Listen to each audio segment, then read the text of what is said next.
আসসালামু আলাইকুম ওয়া রাহমাতুল্লাহি ওয়া বারাকাতুহু। যদি তোমাকে জিজ্ঞাসা করা হয় চলো এই বিষয়টি নিয়ে আলোচনা করি, তার ইংলিশ কি হবে? অনেকে হয়তো উত্তর দিবা let's discuss about the matter. অ্যান্সারটি অ্যাবসলিউটলি রং। কেন রং?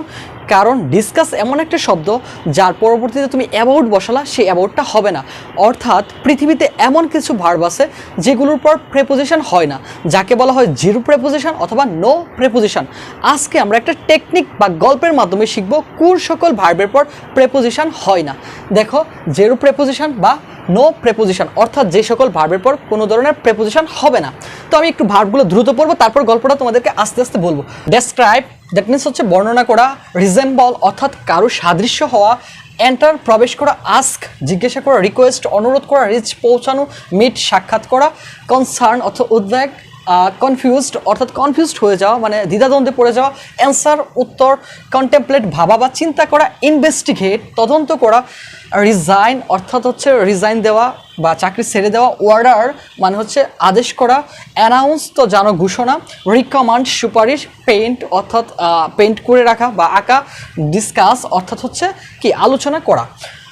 এখন যে ওয়ার্ডগুলো আমরা বোর্ডে লিখলাম সেগুলো আমরা কীভাবে মনে রাখতে পারি? দেখো, মনে করো তোমার একটা সুন্দরী মেয়েকে খুবই ভালো লাগে, একই অফিসে তোমরা কাজ করো, তাহলে সেই সুন্দরী মেয়েটার সৌন্দর্য ডেসক্রাইব করার জন্য তাকে বলবা যে তুমি অনেক সুন্দর, তোমাকে ঐশ্বরিয়া রায়ের মতো লাগতেছে। এই রিজেম্বল মানে হচ্ছে সাদৃশ্য হওয়া বা কারো মতো লাগা। তাকে কার মতো লাগতেছে? ঐশ্বরিয়া রায়ের মতো। রিজেম্বল করতে তুমি তার ডেস্কে এন্টার করলা, অর্থাৎ সে যে অফিসটাতে বসে সেখানে এন্টার করলা। এন্টার করে তাকে জিজ্ঞাসা করলা, আস্ক করলা এবং রিকোয়েস্ট করলা, অনুরোধ করলা যে তোমার সাথে পৌঁছে সাক্ষাৎ করার জন্য, কোনো একটা জায়গার মধ্যে পৌঁছে সাক্ষাৎ করার জন্য, রিচ করে মিট করার জন্য। সে এইসব শুনে কী করলো? কনসার্নে কনফিউজড হয়ে গেল এবং কোনো ধরনের অ্যান্সার না দিয়ে অনেকক্ষণ কন্টেমপ্লেট করলো, অর্থাৎ অনেকক্ষণ ভাবলো বা চিন্তা করলো। এবং চিন্তা করে যে বিষয়টা বললো সেটা হচ্ছে কি, আপনার বিরুদ্ধে বসকে দিয়ে ইনভেস্টিগেট করাইয়ে রিজাইন অর্ডার অ্যানাউন্স করতে রিকমান্ড করব। তারপর আমার ছবিটা পেন্ট করে আপনি আপনার গলায় ঝুলায় রাখেন। এই বিষয়ে ডিসকাস করার মতো ইচ্ছে আর আমার নেই। তাহলে দেখো, গল্পটা খুবই সুন্দর। এই গল্পের মাধ্যমে আমরা সহজেই মনে রাখতে পারি কোন কোন ভার্বের পর কোনো ধরনের প্রেপোজিশন হবে না। তাহলে আমাদের গল্পটা কি? তোমার মনে করে একজন মেয়েকে ভালো লাগে, অনেক সুন্দরী, তার সৌন্দর্য ডেসক্রাইব করার জন্য তাকে ঐশ্বরিয়া রায়ের রিজেম্বল করতে অর্থাৎ ঐশ্বরিয়া রায়ের সাথে সাদৃশ্যপূর্ণ করতে তার ডেস্কে এন্টার করলা।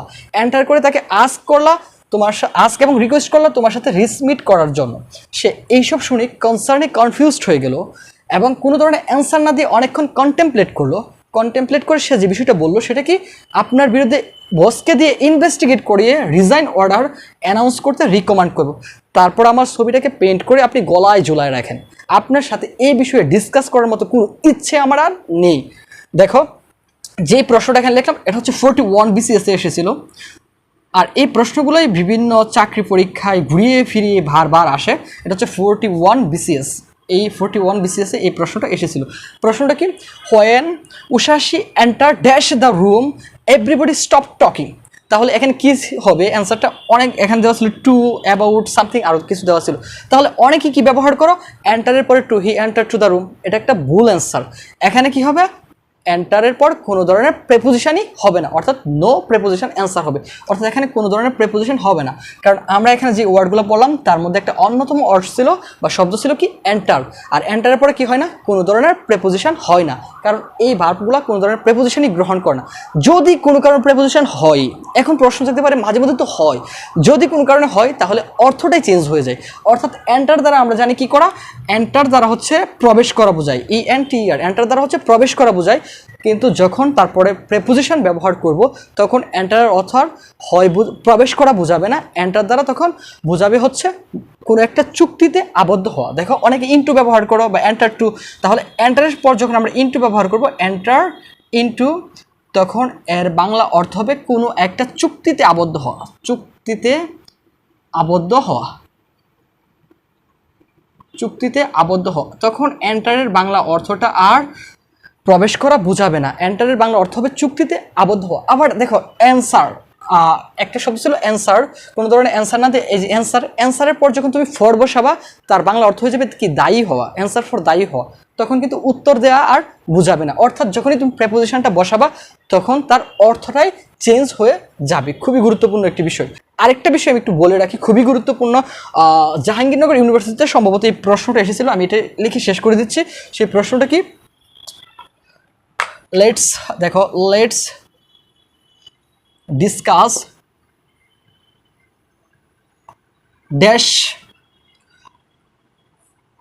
It later. চলো এটা পরবর্তীতে আলোচনা করি। লেটস ডিসকাস অ্যাবাউট হবে, কোনো কিছুই হবে না, কারণ এখানে দেওয়া ছিল অ্যাবাউট, টু, ইন, সামথিং দেওয়া ছিল, অর্থাৎ এরপরে কোনো ধরনের প্রেপোজিশনই আমাদের হবে না, কারণ এই যে ডিসকাস এমন একটা ভার্ব যার পরে কি হয় না, কোনো ধরনের প্রেপোজিশন হয় না।